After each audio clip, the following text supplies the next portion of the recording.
question, or how to make a space plane able to go to low Earth orbit and move around, kind of like what SpaceX can do, to make it comparable and take it over, and then it be the plane of low Earth orbit. So it and this is going to sound very familiar because it's basically the current NASA plan. So I'd have a moon base, because the moon is a giant lump of materials, notionally almost identical to what we have on Earth, assuming you can mine it out, that's already in orbit of the planet with no atmosphere, where I can then basically build ridiculously sized rockets that do not suffer from drag, and with a much lower gravity well that I can fling out into the rest of the solar system, right? So my base is on the moon. That's where I'm going to build all my stuff. That's where I'm going to go everywhere. So all I need to do is get people and any raw materials or equipment I need to the moon. So then I have a space plane. It's going to take off, and it's not going to go to real space, as you're calling it, right? It's not going to be it probably never goes into a full orbital. It's always a hop, right? Okay. It's bigger than the SpaceX hop or whatever else, right?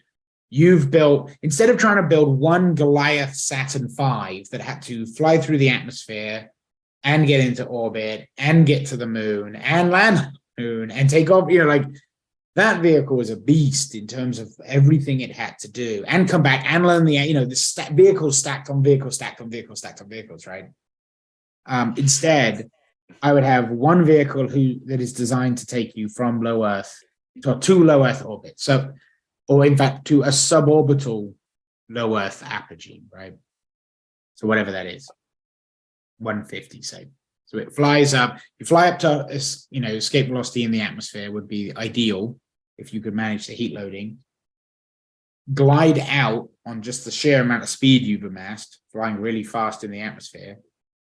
Pop up. You get met by some tug, right, or some vehicle that spends its whole time in orbit, and its only job is to come and get you. It docks to me. I transfer it the fuel it needs to go back to where it was, and the passengers and cargo it's going to take. That drops back down. The vehicle goes back up into orbit. Maybe it also does my lunar transfer orbit and back. Maybe there's another one, or there's some space station there. I don't know, right? But the point would be, we as humans, imagine you lived by the river. There goes my son again.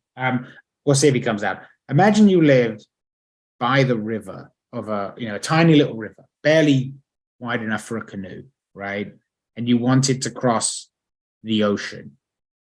You can either try and engineer the living hell out of a canoe so that you can sail it down a tiny river, which then becomes a massive river, which then becomes an ocean, to try and cross that and suffer all the way through for something that is too big for the tiny rivers and too small for the ocean.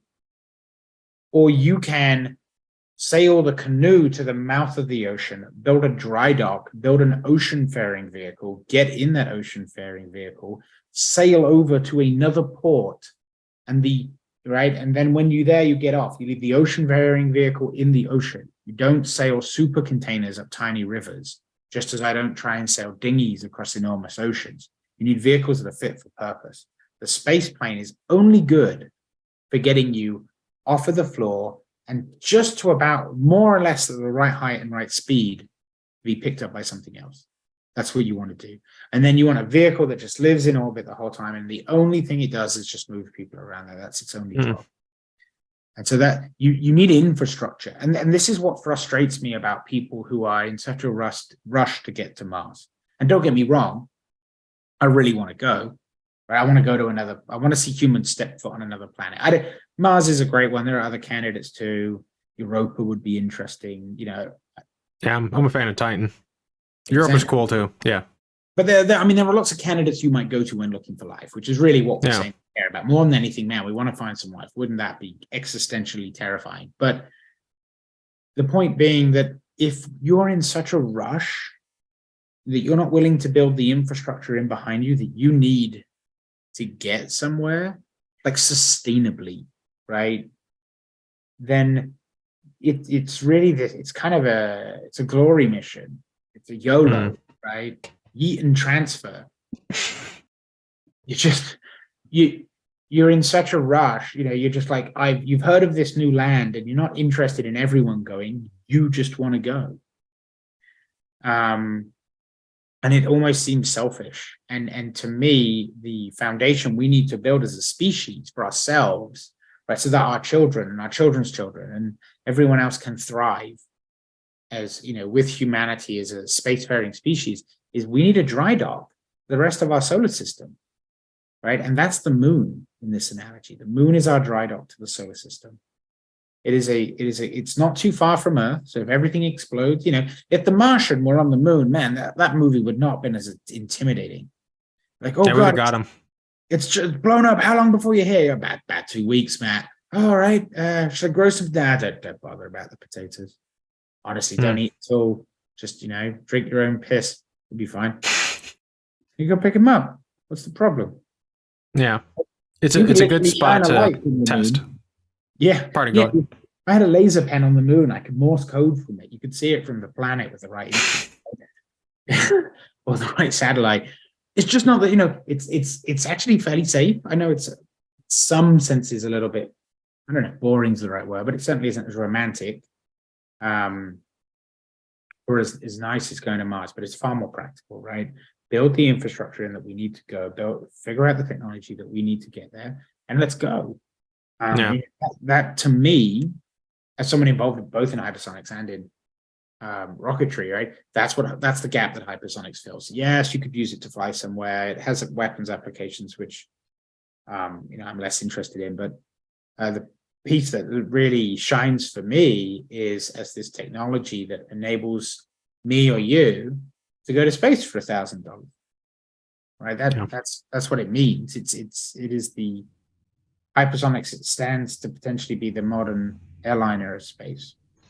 I could see the potential of NASA building out that structure, and then other companies like SpaceX, Virgin Galactic tying into it.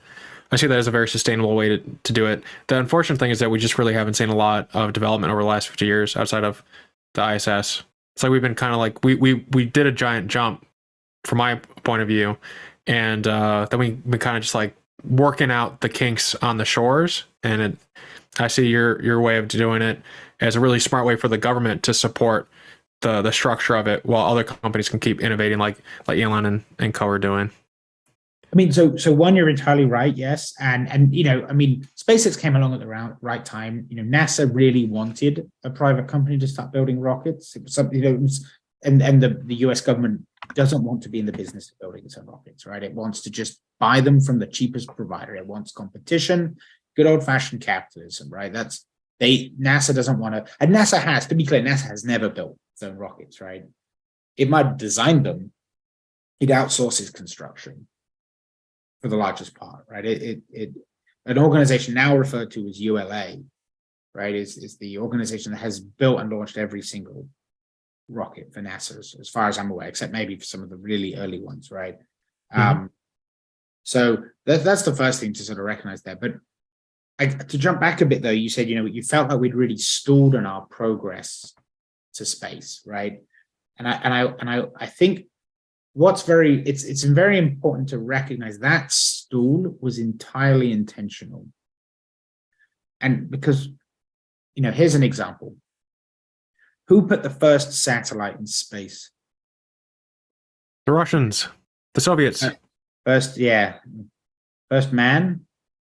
Soviets. Woman? I think Soviets. Yeah, it was the Soviets.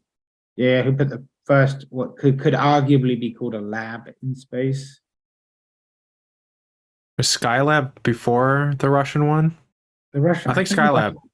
The Russian. I think it's the smaller one. Although, Skylab wasn't bad actually. That was big. That was quite. Yeah, you could do a lot with it. First animal in space. I think it's Russians, and it's really sad. Yeah, it is sad. We'll skip past that. As someone who has pets. First signal from space. Signal from space? Like they sending something back? Yeah. They weren't doing that the whole time? Yeah, well, it's Sputnik, right? It's the Russians. The Yeah. Russians Okay. did almost all of the immediate firsts, right? Sure. And who won the space race? Us. The Americans, right? Doesn't that seem a bit strange? And I mean, one, history is written by the winners, so hey. But two, also, I would agree that America won the space race. And the reason for that, the reason that Russia could have all of these firsts and still lose the space race, is that the space race is an arms race. And the way you win an arms race is not by being the first one there, but by being the last one standing. America won the space race because it put people on the moon, which basically said, I can put nukes on the moon. And so it sort of invalidated the concept of mutually assured destruction, in that there was some place that the Russians couldn't touch, right? That's kind of the idea. And the sheer cost of that spending of the space program in both America and Russia, but obviously for Russia, was a really big problem, and it's contributed, as you know, to being no small part of the collapse of the Soviet Union, where it was just the rampant spending they had to produce to meet the US. And so when the Soviet Union fell, everyone's kind of looking around in the dust. America is at that point the one surviving superpower.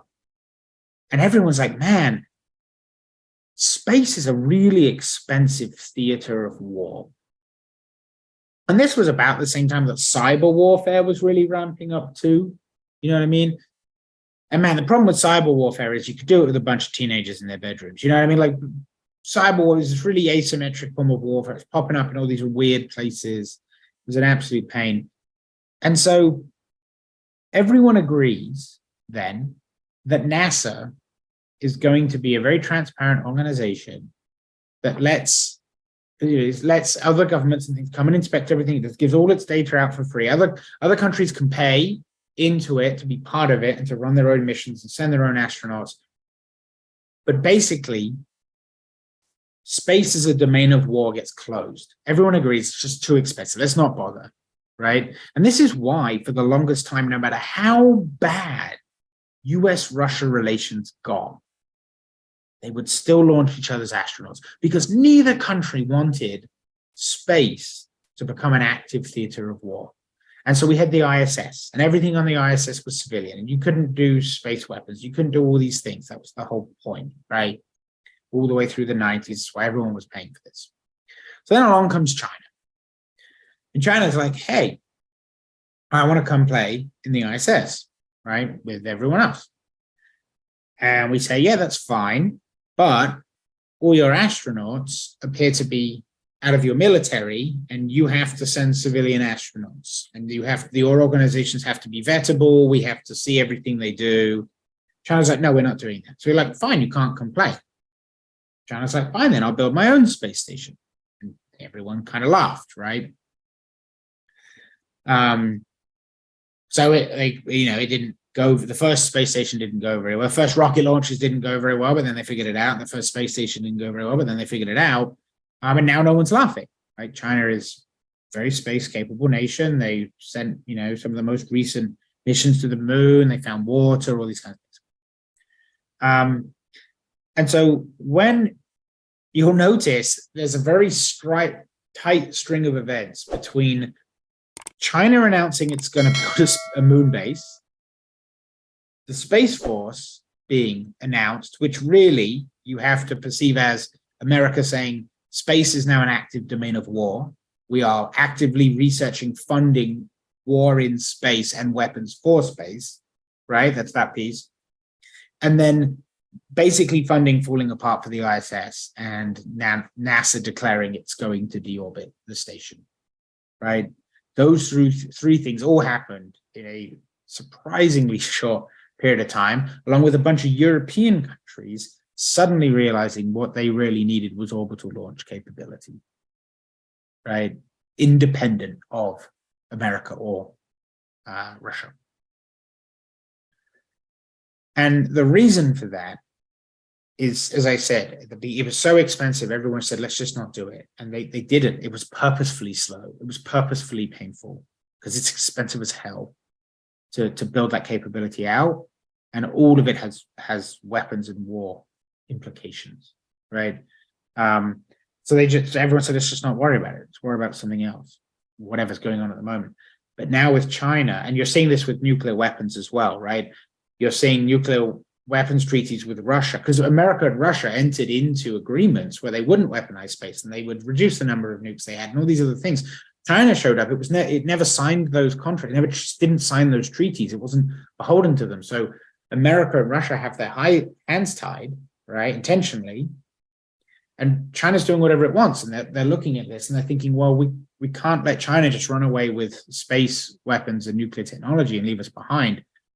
And so, both of them basically reneged on those deals to go and pursue more, continuation of nuclear weapons and the continuation of space as a theater of war. And that's what we're seeing today. And that's kind of what China, as the rise of the third superpower, really did to the planet and the world and the geopolitics. And that's why there's this sudden explosion in capability. We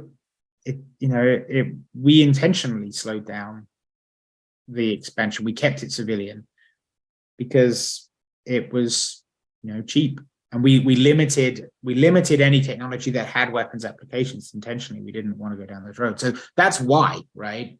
And China has disrupted all of that for better or worse. They're doing their own thing. And we're going to see how that